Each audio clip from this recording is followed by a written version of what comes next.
Bonsoir à tous, bonsoir à toutes. Merci de nous rejoindre sur ce plateau. C'est Club de l'Actu, cette émission donc, qui est une croisée d'opinions, mais aussi d'avis différents venant du journaliste et d'acteurs de premier plan qui collaborent à la marche sociopolitique de notre pays.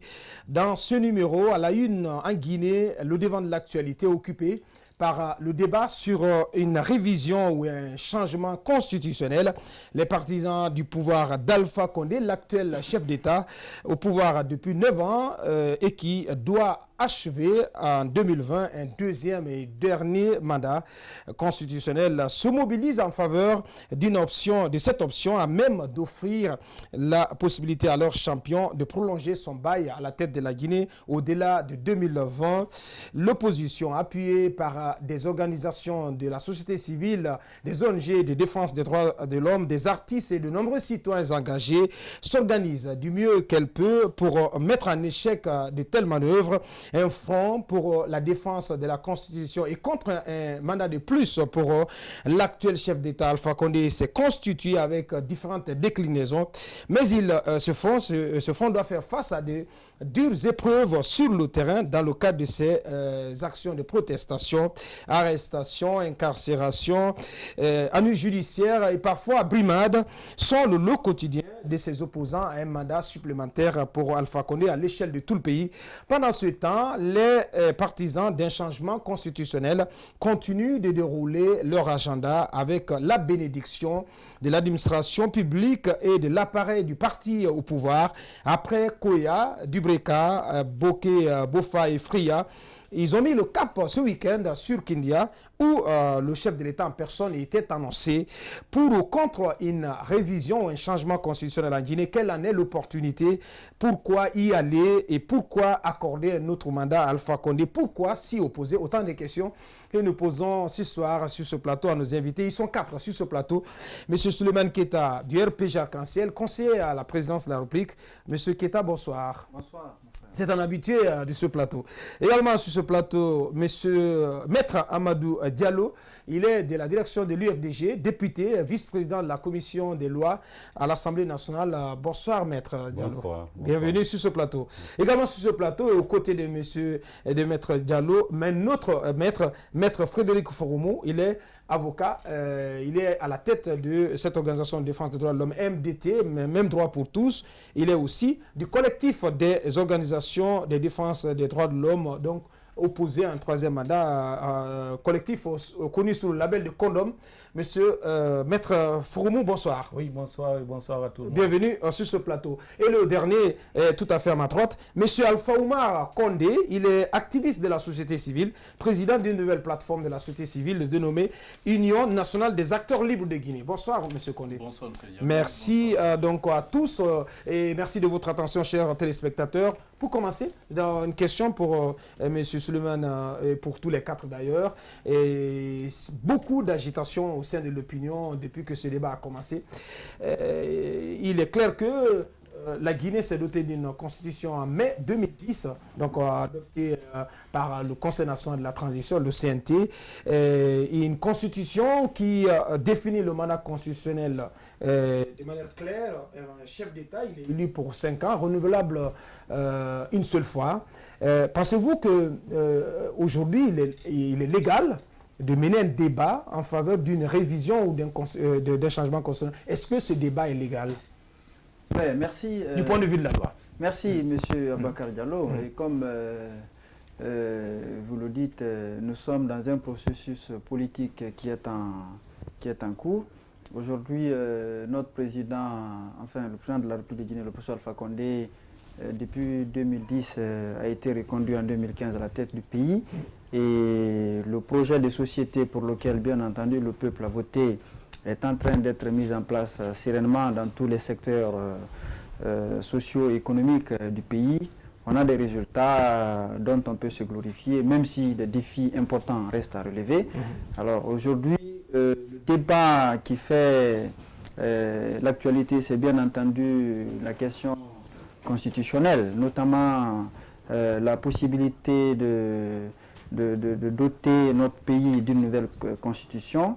Ce débat existe et moi je pense, en tant que jeunes de la mouvance que ce débat, c'est un débat réel qui a tout son sens. Dans la mesure où... réel et légal? Oui, c'est légal. C'est légal. La question de sa légalité. La légalité de ce débat. La question de la légalité ne pose pas débat. Dans tous les pays du monde, les constitutions peuvent faire l'objet d'amendements, comme ça peut faire l'objet de la mise en place d'une nouvelle constitution carrément, même si dans les constitutions, il y a un certain nombre de principes qui sont qualifiés d'intangibles, notamment la durée, le nombre du mandat, comment on appelle ça, la forme républicaine du pays, de l'État.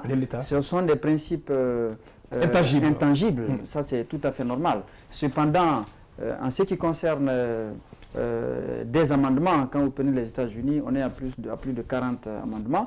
La France est la 5e République. En Afrique, les exemples ne finissent pas. Donc, du point de vue droit, le processus de révision ou de nouvelle constitution est bel et bien légal et c'est tout à fait normal. Maintenant, pour le cas de figure, donc le cas de la Guinée, nous pensons que le débat doit être, parce que ce qui fait mal... Lieu d'être, personne ne doit s'y opposer. Absolument, absolument. Et pour tous ceux qui sont démocrates, pour tous ceux qui sont respectueux des lois ou qui ont un sens de compréhension des textes, ne devraient pas s'y opposer. Il faut simplement s'intéresser à la forme et les principes dans lesquels cette révision doit se faire. C'est sur ça on doit être plus regardant et quand on est bon juriste, ce sont les questions sur lesquelles on doit s'interroger. Bien, on va faire la question de la légalité du débat ne c'est consacré par la même constitution. Maître, est-ce que c'est votre avis? Qu'est-ce que vous pensez de la légalité d'un tel débat, un débat en faveur d'une révision ou d'un changement constitutionnel en Guinée? Moi, je pense que ce débat n'a pas lieu d'être. Le président actuel de la Guinée a été élu sur la base d'une constitution. En 2010 et en 2015, il a prêté serment 2 fois sur cette constitution et il s'est engagé à respecter les lois de la République. Pourquoi avoir usé d'un texte qu'on dit illégitime et s'improviser à la fin légaliste pour le changer? Moi, je pense que ce qui est important, c'est les motivations et l'opportunité. Nous sommes... Vous êtes d'accord avec M. Keita sur le plan de la légalité, il n'y a pas de débat? Oui, je crois. Bon, toutes les constitutions, ce sont des lois, ce sont des hommes qui les ont faites. Et de ce point de vue-là, elles sont dynamiques, elles sont l'objet de changement. Mais encore une fois, c'est l'opportunité et la motivation. On va arriver à l'opportunité. Maintenant. Mais je voudrais d'abord, j'avais voulu qu'on se mette d'accord sur un principe basique sur la légalité du débat. Parce qu'on a entendu dans l'opinion, même de la part de certains activistes de la société civile, je vais faire référence ici au CNOX, dont le président a dit dans les médias que c'était un débat illégal. Non, le débat n'est pas illégal.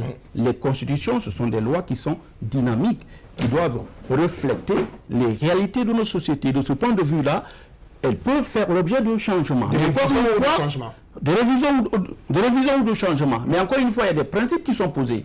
En cas de révision, par exemple, il a parlé des intangibilités. Il y a des principes qui fondent la République, notamment la laïcité de l'État, l'unicité de la République, et puis la question de la limitation du mandat. Ce sont des principes intangibles qui ne doivent pas faire l'objet de changement. Donc, de ce point de vue-là, nous sommes catégoriques. Bien. Vous êtes d'accord aussi, Maître Amadou Diallo, que c'est un débat légal et que tout démocrate doit accepter? Bon, merci pour cette question, mais je pense que pour bien éclairer les téléspectateurs, il faut qu'on évite un dialogue, nous devons éviter un dialogue de sourds et éviter la confusion des mots et des idées. Donc, la précision dans le langage. Et qu'est-ce que je voudrais dire? Parce qu'on parle de révision, on parle de nouvelle constitution, on parle de l'égalité du débat ou pas. Posons des questions une à une. Est-ce qu'en Guinée, aujourd'hui, au terme du droit positif guinéen, de la constitution guinéenne, est-ce qu'on peut inciter, proposer une nouvelle constitution? La réponse est non. C'est totalement illégal. Inciter c'est comme si on incitait à une rupture de l'ordre constitutionnel en vigueur. C'est-à-dire que dans toutes les constitutions du monde, il n'est pas prévu à l'intérieur des constitutions, qu'elles soient écrites ou non écrites, une nouvelle constitution. Ce qui est prévu, c'est la révision. Donc, on ne peut proposer une nouvelle constitution que s'il y a une rupture de l'ordre constitutionnel en vigueur. S'il y a une catastrophe, une situation de guerre. Exactement, ou bien qu'il y ait une crise totale, majeure et qui remette en cause le fonctionnement régulier des institutions en place. Là, en ce moment, on change pour donner un nouveau départ à l'État. On change de constitution. On ne passe pas d'une république à une autre sans motif. Voilà. Pour vous, pour le moment, les conditions ne sont pas. Est-ce que l'ordre constitutionnel en vigueur est remis en cause? Non. Donc, si on vous suit très bien, ce qui peut être à l'ordre du jour, c'est une révision. Ce qui peut être à l'ordre du jour, c'est une révision. Donc, autrement dit, pour répondre à votre question, ceux qui incitent à l'adoption d'une nouvelle constitution sont en train d'inciter à la violation de la constitution en vigueur. Donc, ils sont dans l'illégalité et normalement, ils méritent d'être poursuivis. Très bonne précision. Voilà. Monsieur Condé, votre avis là-dessus. Il estime que le débat sur une nouvelle constitution ne doit pas se poser étant illégal de son point de vue, puisque les conditions pour passer à une nouvelle constitution n'étant pas réunies. Et pour lui, il faut plutôt mener le débat dans le sens d'une révision constitutionnelle. Est-ce que vous partagez cet avis? Je partage pas l'avis, vous allez m'excuser, mais premièrement, je suis d'accord et je suis content d'ailleurs que tout le monde nous accordons que le débat, il faut qu'il y ait lieu. Nous sommes dans une république. C'est vrai que le jeu démocratique suppose qu'il y ait des pour et des contre. Et comme Maître l'a dit, le droit, c'est les hommes qui l'établissent. Les règles, c'est nous qui les établissons. Donc, les règles doivent être en mutation. Donc, si la question est posée et que le débat est posé dans ce sens, et à mon avis, il y a lieu d'accepter d'y aller. Pour quelles raisons nous devons proposer une révision constitutionnelle? C'est parce que peut-être l'initiateur a constaté qu'il y a des raisons pour lesquelles il faut y aller. Mais juridiquement, sur le plan légal, il est tout à fait légitime d'aller dans le débat. Et c'est légal. D'aller vers quel type de débat? Le débat d'aller vers une révision ou la question de la révision, nouvelle constitution? La question de la révision est prévue dans les textes. Absolument. Donc je ne peux pas continuer à revenir là-dessus. Et la question également du changement constitutionnel, vous ne verrez pas dans les textes, mais ça existe au niveau de la jurisprudence. C'est la raison pour laquelle je dis que je ne suis pas tout à fait d'accord avec Maître. En regardant les principes de droit et la jurisprudence, vous allez constater qu'il y a eu des pays qui ont allé vers un changement constitutionnel sans qu'il y ait d'éléments de catastrophe majeure ou qu'il y ait un état de non-droit, par exemple une rupture comme il est en train de le dire. Moi je pense qu'il faut dépassionner ce débat et comprendre que nous partons vers un débat qui nous permet de comprendre vers où notre pays doit aller. Nous venons de fêter le 60e anniversaire de notre indépendance et nous constatons quand même qu'il y a des choses qui nécessitent d'être améliorées et changées. Donc il faut qu'on accepte d'aller le débat. Donc sur la question, je suis parfaitement d'accord qu'on organise le débat, mais il faut mieux l'encadrer, pas dans l'anarchie actuelle que nous constatons. Sur l'opportunité à présent. D'abord, chez vous, partisans du pouvoir, M. Keita, c'est quoi l'agenda en ce moment? L'agenda, c'est la révision de la Constitution de mai 2010 ou c'est une nouvelle Constitution? Non, vous savez, c'est quoi l'agenda? Vous savez, d'abord, lorsque vous prenez la Constitution actuelle, moi je suis d'accord avec ceux qui pensent que le président de la République a prêté serment par deux fois. Par deux fois sur la Constitution, ce qui est tout à fait normal parce que je rappelle que pendant la transition quand même on était là. J'étais l'un des acteurs, en tout cas des forces vives à l'époque au niveau de la jeunesse. Cette Constitution a été élaborée dans un contexte que vous connaissez tous. Le mode de son adoption laisse également à désirer, même si je ne suis pas en train de dire que c'est une constitution qui n'a pas raison d'être. Alors on vous opposera le fait que ce n'est que maintenant que vous vous rendez compte, vous dénoncez les conditions d'adoption de cette constitution. Vous savez, votre président, votre champion, il a prêté par deux fois le serment sur cette constitution. Vous savez, un régime politique, un président de la République n'a pas que pour objectif d'atteindre des objectifs économiques dans le processus de la gestion du pays quand il est là. Pour moi, doter le pays d'un arsenal juridique et institutionnel qui permette d'assurer la stabilité du pays, de prendre en compte toutes les réalités qui sont liées à l'évolution de la société, pour moi, font partie aussi du bilan, parce que le bilan peut être politique entre-temps. Donc, quand vous parlez d'agenda, c'est un débat qui existe. L'agenda, c'est la nouvelle constitution, quand même. Non, On a vu à l'occasion du 8 mars, monsieur Sketa, vous permettez, à l'occasion du 8 mars, on a vu les femmes brandir des pancartes. Oui à la nouvelle constitution, oui, au référendum, et partout où vos partisans sont passés, à Koya, un peu partout en Basse-Côte notamment, pour le moment, c'est carrément en faveur d'une nouvelle constitution. Bien sûr, on est d'accord, on va se mettre d'accord qu'aujourd'hui, l'agenda au RPG Arc-en-Ciel et dans la grande majorité présidentielle, c'est pour une nouvelle constitution. Pour le RPG Arc-en-Ciel, nous voulons une nouvelle constitution. Une nouvelle constitution. Parce que... une nouvelle constitution qui est synonyme d'un nouveau mandat pour le parti ou pour Alpha Condé. Ça, c'est un autre débat. Quel que soit le scénario qui passe, le RPG reste un candidat potentiel pour toutes les élections en Guinée. Voilà. Donc, le problème aujourd'hui, nous voulons une nouvelle constitution parce que le pays en a besoin. La priorité aujourd'hui, c'est faire en sorte que le pays se dote d'un texte véritable qui permette l'opportunité, monsieur. L'opportunité, c'est de quel besoin cela procède? Le besoin, nous venons de sortir des élections législatives, des élections communales. Non, législatives, communales, sans compter les autres faits majeurs qui assaillent le fonctionnement de notre société. Aujourd'hui, il y a un besoin de revoir ces textes. Quand vous prenez l'incohérence qui existe entre les différentes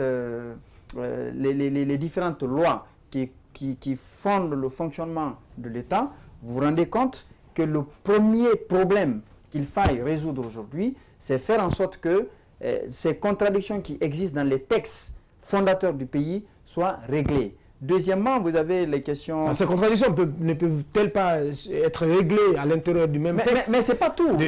C'est pas tout. Au fait, cette constitution que nous avons aujourd'hui, il y a plusieurs dimensions de la vie sociale, politique, économique et culturelle qui ne sont pas suffisamment discutées et ça nous met dans une situation de vide juridique sur tous ces plans-là. Vous avez vu, il y a des députés, quand un député uninominal décède par exemple, il y a un suppléant, mais si ce suppléant n'existe pas, il y a un vide. On ne sait pas quoi faire. Aujourd'hui, il y a des cas comme ça. On peut le reviser. C'est que je vous dis. Mais justement, c'est pour toutes ces raisons et avec la dynamique qu'on a entreprise. Quand vous dites qu'on n'a pas besoin de nouvelles constitutions en Guinée, moi, je pense le contraire. Parce que quand vous prenez la constitution qui a été suspendue par le CNDD en 2008, à la prise du pouvoir par le CNDD, cette constitution date de loin. C'est une constitution qui a été élaborée à une période pendant laquelle la population guinéenne, aujourd'hui, comparativement, est pratiquement le triple. Alors, on vous opposera. Pourquoi le débat vous soulevez beaucoup de défense et de situations donc, à corriger au sein de l'actuelle Constitution. Pourquoi ne pas proposer un projet de révision constitutionnelle, mais sans toucher aux dispositions intangibles? Mais la disposition... Pourquoi ne pas le faire? Non, mais moi, je pense que pour le moment... Vous pensez que la question ne peut pas être réglée de cette façon? Mais moi, je pense que pour le moment, il ne faut pas trop s'empresser sur le débat parce que personne ne sait le contenu du texte qui nous est proposé. Oui, mais c'est qu'il reste clair. La question, c'est la nécessité de passer à une nouvelle constitution. C'est qu'il reste clair. Avec l'environnement international, avec le processus d'évolution des pays vers les libertés, vers la démocratie, personne aujourd'hui ne peut s'arroger à présenter un projet de loi où on te dit qu'il n'y a pas de limitation des mandats, où on va te dire le mandat c'est 10 ans. Non, ces questions restent des questions pour moi qui constituent les derniers remparts de tout processus démocratique dans les États. Merci. Donc la question de la durée de mandat, la question du nombre de mandats, à mon avis, ce sont des questions qui seront standards, mais là-dedans, il y a des éléments plus intéressants. Mais ce qui est dommage, c'est qu'on essaie de ramener le débat sur la personne du chef de l'État, alors que pour moi, doter la Guinée d'une nouvelle constitution est un processus qui permet à la Guinée d'évoluer vers une société plus aboutie, vers des institutions plus abouties. Forcément, le débat se ramènera sur la personne du président, de l'actuel chef de l'État, dans le sens où il a attendu d'avoir exercé 9 ans, 90% de ses 2 mandats constitutionnels. Mais vous êtes dans le subjectif là. Pour moi, ça n'a rien d'objectivité. En quoi? Mais quand vous dites, je vous pose la question, je vous renvoie la question, réviser la Constitution en 2000, au lendemain du second mandat du président, la réviser en 2019, ça a le même résultat politique. Non, si non. Parce que ça ouvre la voie de toutes les façons. De toutes les façons, ça... Ce qui effraie, par exemple, le débat est ouvert. Ce qui effraie les anti, c'est que pour eux, une révision constitutionnelle donne l'opportunité au président de se présenter pour un mandat supplémentaire. Absolument. Alors que quand on révisait la Constitution en 2015 ou en 2011, ça peut donner le même résultat. Assurez-nous en 2020. Rassurez-nous alors. Mais je suis... Rassurez-nous alors que tout ce que vous faites, tout ce débat et toute cette débauche d'énergie que vous faites pour doter le pays d'une nouvelle constitution, que ce n'est pas du tout pour offrir un autre mandat à Alpha Condé. Je vous dis, pour nous, c'est d'abord et avant tout, n'est-ce pas, le pays. Le pays qui, pour nous, a besoin de se doter d'un ensemble d'institutions, d'arsenal juridique pour sa stabilité, pour la constitution de l'État. Et pour moi, ça fait partie de notre bilan. Puisque le bilan, si on a fait des infrastructures, on a donné l'électricité, on est en train d'améliorer les conditions de vie des Guinéens à travers l'amélioration de l'agriculture, etc. Pour moi, doter le pays aussi d'une constitution qui soit une constitution qui réponde aux réalités de notre pays fait partie de notre bilan politique. Maître, allez-y, maître Diallo, oui, pour commencer. Merci. Ouais. Sur l'opportunité de... Oui. Parce que au niveau de la majorité... C'est l'opposition. Absolument. Au niveau de la majorité, l'agenda est clair, c'est une nouvelle constitution. Ok, l'agenda est clair, c'est une nouvelle constitution. Et je vais reprendre par ce que j'avais dit tout à l'heure en disant que proposer une nouvelle constitution est une incitation à la violation de la constitution en vigueur qui est là. Dans cette constitution, dans l'ensemble de ces dispositions, du préambule jusqu'au dernier article, vous ne verrez nulle part où il est dit que le président de la République ou les députés ou bien les Guinéens peuvent vous proposer l'adoption d'une nouvelle constitution. Il est dit clairement à l'article 2 de cette constitution que la souveraineté, puisque la souveraineté appartient au peuple, qui l'exerce à travers ses représentants élus ou par voie référendaire. Et il est clairement indiqué que nul individu, nulle portion de la population ne peut s'en attribuer l'exercice. Mais ce qui est plus important, à partir du moment où on dit que la souveraineté nationale s'exerce conformément à la présente constitution, ça veut dire qu'on ne peut pas consulter le peuple comme on veut. On consulte le peuple sur la base de la constitution. Tant qu'on est dans le cadre de cette constitution, c'est pour ça que je parle de rupture de l'ordre constitutionnel. Tant qu'on est dans le cadre de cette constitution, on parle de révision. On peut réviser la constitution. S'ils veulent améliorer les institutions, tout est possible. On peut améliorer à l'intérieur tout est possible à partir de la révision. On peut réviser 80% des dispositions. Il n'y a aucun problème. Sauf les principes sauf les dispositions intangibles. Et pourquoi il y a des dispositions intangibles? Les dispositions intangibles, c'est pour garantir les principes démocratiques. C'est pour garantir notamment le principe de l'alternance. Il a parlé de la forme républicaine de l'État. Mais il y a le pluralisme politique, il y a le pluralisme syndical, il y a l'unicité de l'État. Tout cela, c'est pour garantir les principes démocratiques qui sont nécessaires et qui tiennent compte de l'histoire de notre pays. Le premier président de notre pays, il est resté jusqu'à sa mort. Le second également jusqu'à sa mort. Donc, les CNT, en élaborant la nouvelle constitution, a tiré les leçons du passé. C'est pour cela qu'ils ont ajouté dans les dispositions intangibles le nombre, la durée et le nombre de mandats. Sinon, avant, ça ne figurait pas dans les dispositions intangibles. Il y avait la limitation de mandat, mais ça ne figurait pas dans les dispositions intangibles. Donc, pour résumer, il faut que qu'on parle clairement. Ici, le débat, il est malsain. Je vais dire pourquoi. Parce que je raisonne sur le plan conceptuel. Puisque sur le plan factuel, on n'a pas de texte encore. On ne sait pas le texte sous quelle forme il va être, ni le contenu. Et mieux, dans un régime démocratique, un texte, si on veut élaborer une nouvelle constitution, on ne le fait pas en cachette. Une nouvelle constitution est élaborée par le peuple ou à travers ses représentants. C'est-à-dire, vous avez entendu parler de ce qu'on entend par pouvoir constituant originaire qui élabore une constitution ou le pouvoir constituant dérivé qui peut être le Parlement qui est en fonction.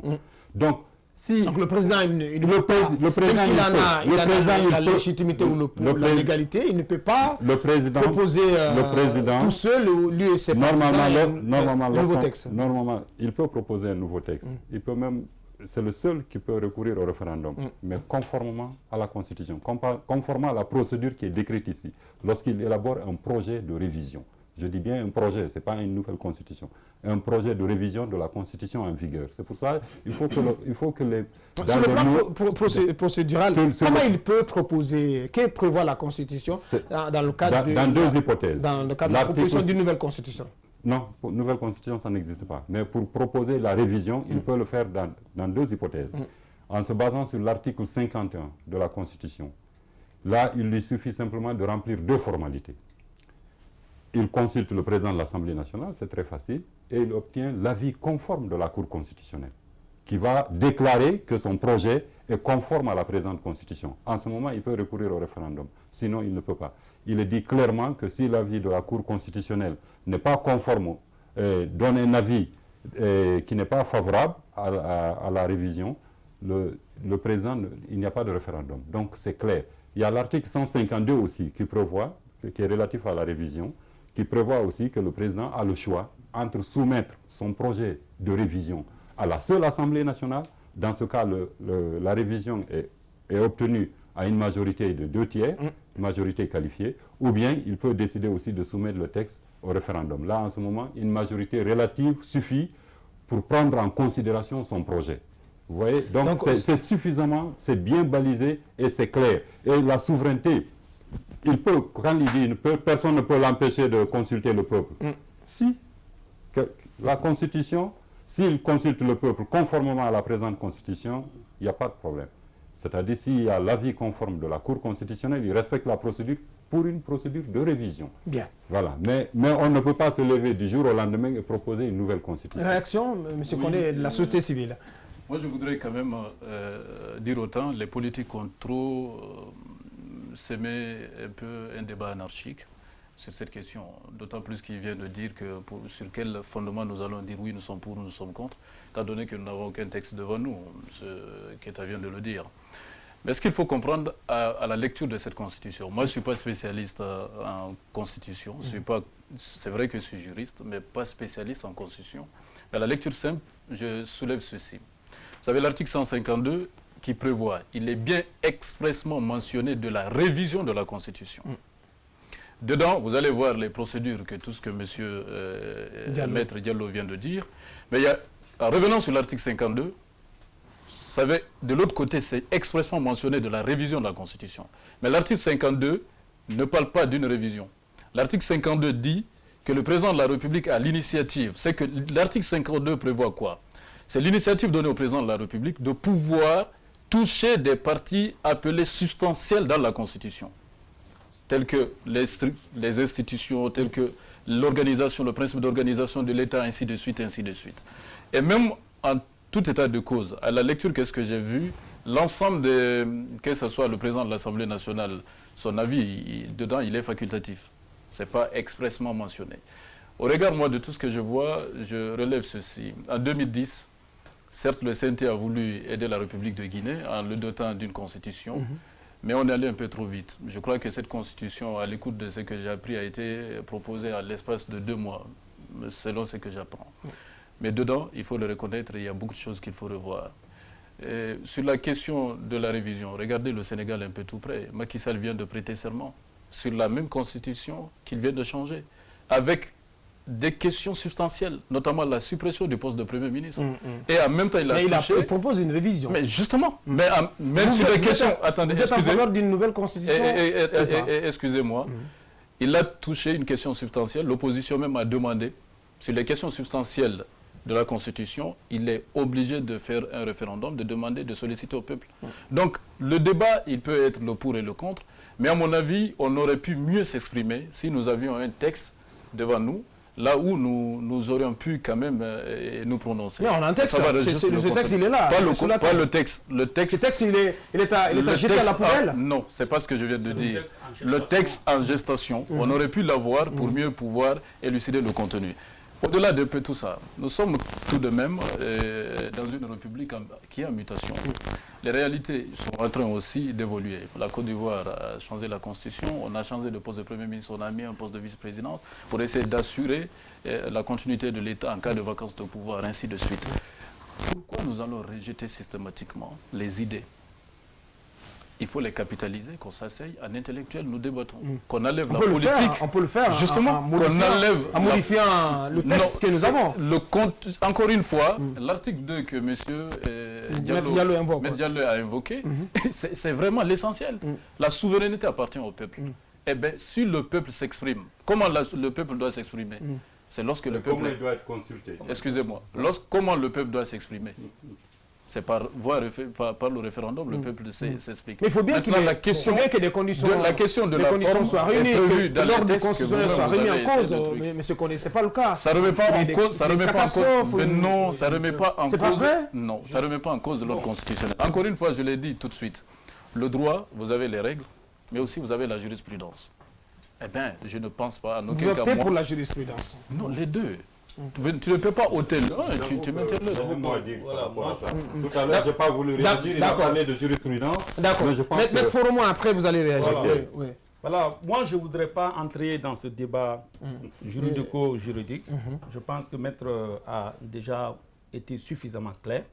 Ce qui est important, c'est que ceux-là qui défendent cette nouvelle constitution-là se sont rendus compte que la révision n'est pas l'option qui leur est favorable.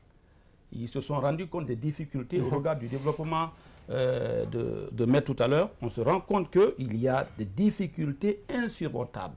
Alors qu'est-ce qu'ils veulent maintenant proposer? C'est nous présenter une nouvelle constitution dont le seul dessein, le seul but, c'est de remettre les compteurs à zéro pour permettre, n'est-ce pas, au président de la République de briguer 2 autres mandats.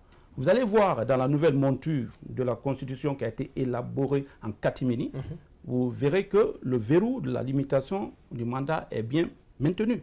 Mais l'objectif recherché, ce n'est pas tant de faire sauter le verrou de la limitation du mandat. C'est comment permettre au président de la République, n'est-ce pas, après 2020, qu'il puisse se présenter encore et briguer, n'est-ce pas, un nouveau premier mandat. Un nouveau premier mandat. Sous le prétexte qu'il a une nouvelle constitution. C'est-à-dire qu'ils veulent nous créer une 4e république dans laquelle les compteurs seraient remis à zéro et ainsi permettre au président de la République de briguer un nouveau mandat. Je pense que ce n'est pas bon, c'est malsain. Nous sommes quand même des hommes réfléchis. Le débat juridique ou juridique ne sont pas à ce niveau. Ce qui est important, c'est que nous devons assurer la continuité de l'État. Imaginons que quelqu'un connaît une nouvelle constitution en 2020 et que celui qui va être élu au-delà, en 2030 même encore, se mette à réviser la constitution. Non, mais nous allons aller de révision en révision. Finalement, le pays, la République, n'aura pas de fondement légal solide. Nous n'allons pas pouvoir bâtir une nation solide. C'est pourquoi nous nous levons contre ce projet qui n'est pas à l'avantage, n'est-ce pas, de la fondation d'une République viable. En 2010, on a eu une nouvelle constitution. S'ils pensent qu'il y a des incohérences dans cette constitution, par la voie de la révision, eh bien, on peut réviser, apporter les modifications nécessaires afin que, n'est-ce pas, cette constitution réponde aux aspirations du peuple de Guinée. Mais de là à écarter cette constitution, créer ce vide, nous proposer une nouvelle constitution, je pense que c'est de créer l'instabilité. Et vous dites non. Nous disons non parce que la seule raison, le seul objectif, c'est de permettre au président de la République, au-delà de 2020, de briguer encore 2 autres mandats, et ce qui n'est pas normal. Et on va parler tout à l'heure de comment ce débat se traduit, se transporte sur le terrain avec les pros et les anti-troisième mandat. Et les anti-troisième mandat, c'est vraiment de la galère pour eux. Partout, ils tentent en tout cas de sortir de la tête. Ils sont soit arrêtés, incarcérés ou parfois bémés. On reviendra dans un instant sur ce point de... Vous avez voulu placer un mot par rapport à la jurisprudence dont parlait M. Je voulais dire une chose. C'est que sur le plan strictement juridique, lorsqu'un juriste prend la parole, lorsqu'il parle, il parle en tenant compte de la loi, en tenant compte de la doctrine et en tenant compte de la jurisprudence. Et en matière constitutionnelle, on ne peut pas parler de jurisprudence constitutionnelle par rapport à la nouvelle constitution. Je vais dire pourquoi. Lorsqu'on parle de nouvelle constitution, les cours constitutionnels, on les met de côté. Parce qu'on est sorti de l'ordre constitutionnel. C'est lorsqu'on est... Donc on ne peut plus parler de jurisprudence. en ce moment-là. La jurisprudence constitutionnelle, c'est la jurisprudence qui est prise par les cours constitutionnels dans le cadre du contentieux constitutionnel, donc des constitutions en vigueur. Dès lors qu'on parle de nouvelles, par exemple, je donne un exemple, la nouvelle constitution qu'ils veulent proposer, s'ils la proposent, notre cour constitutionnelle ne peut pas se prononcer parce qu'elle existe grâce à ça. Le président de la République existe grâce à ça. Nous, les députés, nous existons grâce à ça. L'État de Guinée, c'est ça. Tant qu'on ne remet pas ça en cause, c'est ça qui s'applique, la constitution en vigueur. Donc on ne peut pas parler de jurisprudence ou on peut parler de pratique constitutionnelle. Mais chaque pays a son parcours, a son histoire. On ne va pas se comparer à l'Égypte, on ne va pas se comparer au Rwanda ou à d'autres pays. Chaque peuple, on doit s'inspirer des meilleures pratiques en la matière. Et je voudrais dire une chose, le mobile qui est recherché, c'est empêcher l'alternance au pouvoir, l'alternance démocratique. Sinon, aujourd'hui, toute constitution, la nôtre, comme l'ensemble des constitutions du monde, contient deux types de dispositions. Des dispositions qui sont relatives à l'organisation et au fonctionnement des institutions et des dispositions qui reconnaissent aux citoyens un certain nombre de droits. Notre constitution-là, elle permet de modifier ça. Mais tout temps, c'est-à-dire toutes les constitutions contiennent des dispositions révisables et celles qui ne sont pas révisables. Et la liste des dispositions qui ne sont pas révisables varie d'un pays à l'autre, d'une constitution à l'autre. Donc nous avons un certain nombre de dispositions intangibles. Donc vous espérez que si le débat doit avoir lieu, voilà, mais il doit avoir lieu dans le cadre d'une révision de notre constitution et de la révision. De la constitution. Voilà, maintenant s'il y a une nouvelle constitution, s'il y a une nouvelle constitution, c'est-à-dire qu'on n'est plus dans l'ordre constitutionnel, on ne parle plus de cette constitution. Tout le monde est out. Voilà. Bien. Voilà, c'est ce qu'on pourrait dire donc à l'entame de ces débats. Donc nous avons réuni pour vous 4 invités sur ce plateau donc pour débattre de cette actualité en Guinée, l'actualité sur une révision ou un changement constitutionnel. Une transition, on revient pour poursuivre ce débat.